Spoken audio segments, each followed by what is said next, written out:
So, as always, we're going to jump right into what we've all kind of been playing and watching. A lot of games out this time of year. What have you guys been going through? Well, I think we get right into the big game of the week here. Everybody's talking about, how it's the greatest platformer in maybe a decade. So, why don't you tell us about Bubsy? It came out. It's fantastic. The Metacritic reviews, I mean, they don't lie. That one, I mean, it was the second coming of Christ. I don't know if anybody else read that, but I believe it. It was totally factual, 10 out of 10 Metacritic review. But we did get graced with another fantastic platformer, I guess. Super Mario Odyssey for the Switch. I don't know. I think everyone on has picked it up except Justin, who doesn't have a Switch. Yeah. And Andy, you've not played it. I have not cracked the seal on it yet, right? Okay. Nate, you've obviously picked it up? Oh yeah, I've definitely been playing it quite a bit since day one. I don't want to give any spoilers away or anything like that, but it's pretty. I've been playing it quite a bit. Really enjoy it. It's I don't know. It's just I haven't played a lot of like 3D Mario games, so I skipped the Nintendo 64 one. But yeah, I'm really happy with it so far. So I think I'm about three quarters through. I haven't been watching any videos or anything like that, so I really don't know how far I'm into the game. But I feel like I'm about three quarters or so. How many moons do you have? Do you know roughly? I think I'm at like 105. Okay. Somewhere around there. It's not a ton. I was mentioning earlier there's a guy that did 100% in like 2 days. So 999 moons. So he has a little more time on his hands. Yeah, it's the Last Gamer. He's that collector in Australia, I think it is, or somewhere around there. Yeah, he's got that like entire subfloor of his house dedicated to a collection, I think. Yeah, yep. So he cranked it out in like a day or two, and I don't know where he had the time to even do that, but yeah, it's really decent, really fun game. Very interesting take on,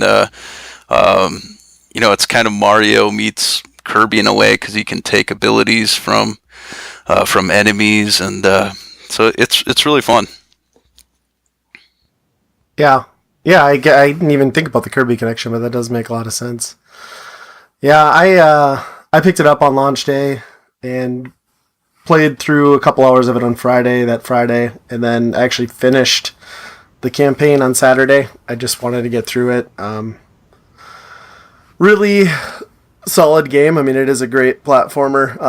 Again, like you, I skipped the N64, so I've never. To me, I don't like 3D Mario as much as I would like a traditional Mario. They're good games, but they're not. Right. They're not Mario to me. Like Mario is Mario Brothers 3 or Super Mario World. Or even the new Super Mario Brothers U, or Wii and Wii U.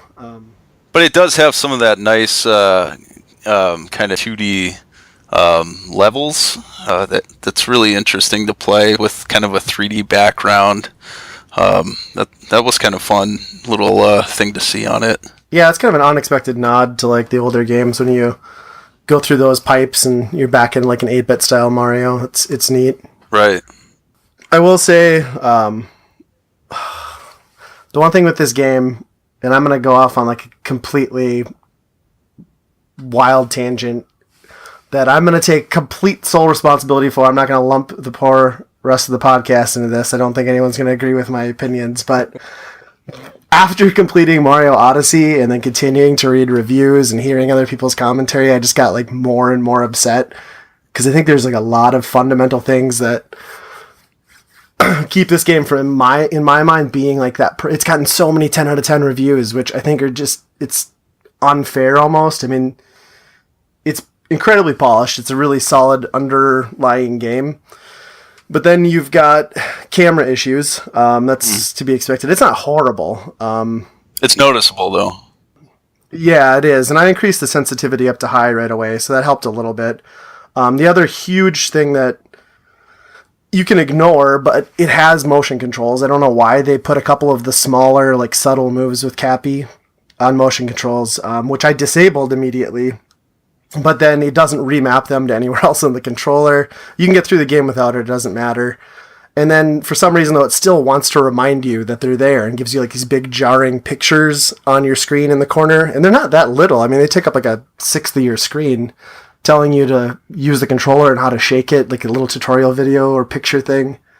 That bothered me. And then I think one of the worst things is just like, so to me, the thing that Nintendo does great, better than any other company, is they create these really immersive, cohesive game worlds. And Mario's got a well-established game world. And the art style in this game, there are just moments. Everybody's seen the T-Rex, and there are several other moments like that where it's just absolutely jarring to me to see Mario next to something that is rendered more true to life. I don't particularly like it. It kind of pulls me out of the game.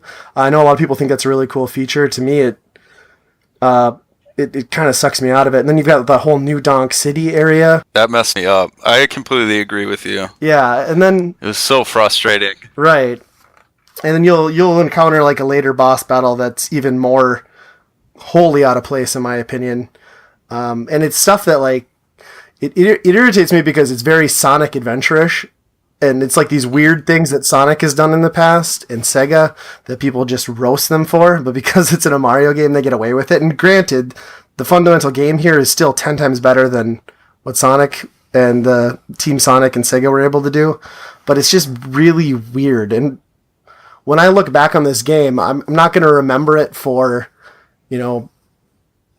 how blown away I was at what a fantastic game it was. I'm just going to remember like how weird I thought it was that I was walking around normal human beings with this cartoonish character, and I don't know. And then on top of that, they miss certain enemies. I mean, there are just certain subsets of enemies that don't show up, traditional ones, which is fine in itself if they replace them. But I feel like a lot of the open world segments are just kind of without challenge because there aren't a lot of enemies around. And then some of the worlds and stops that you make just aren't that interesting to me. Like, the snow level, for one, that area is just kind of not that enjoyable. Right. It seems like they put like more time into certain levels than others. They just seem, to me, a little incomplete and pointless, like you said, where you just you jump in for it's just a really quick level and do some side missions, and then you're out right away. Just doesn't seem like they put a lot of time into them. Yeah. Yeah, exactly. And I mean, the other thing too is that the thing, and I was joking about this earlier, was that, so the entire plot of the game is that obviously Peach has been kidnapped, and then Cappy's sister, Tiara, has been kidnapped. So you have to scramble to get more energy for the Odyssey to fly after Bowser. But the whole thing is that if you really break down the game from the get-go, Cappy is a self-aware flying ghost hat that, first off, he can fly. We don't need the Odyssey. And second off, his entire species can possess people and control them at will. So in no way should Tiara have ever been kidnapped, because she could have just possessed Bowser and like ran him off a cliff to his death. If anything, in this bizarre universe that Super Mario Odyssey exists in, they are the supreme beings that should be ruling over every other thing in this planet. So, like, to me, it's sort of strange. I don't know. And I know I'm, like, nitpicking on little things, and it's a great game. It's just, I really don't feel like it's hit that 10 out of 10 that a lot of people say it has. And, like, when we're getting to Game of the Year discussions, and people are comparing this to Breath of the Wild, I think that's just grossly off. Breath of the Wild is such a better game overall. Way more superior. Yeah.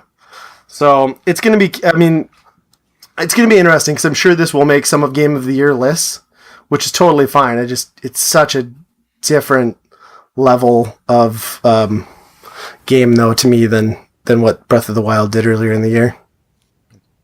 So as a Sonic fan, I'm going to love this game, is what you're saying? Absolutely. Mm-hmm. Yeah, if you like that Sega Sonic Adventure butt rock, this is... I saw he can even roll like Sonic now, too. That's right. Yep, they gave him the spin dash.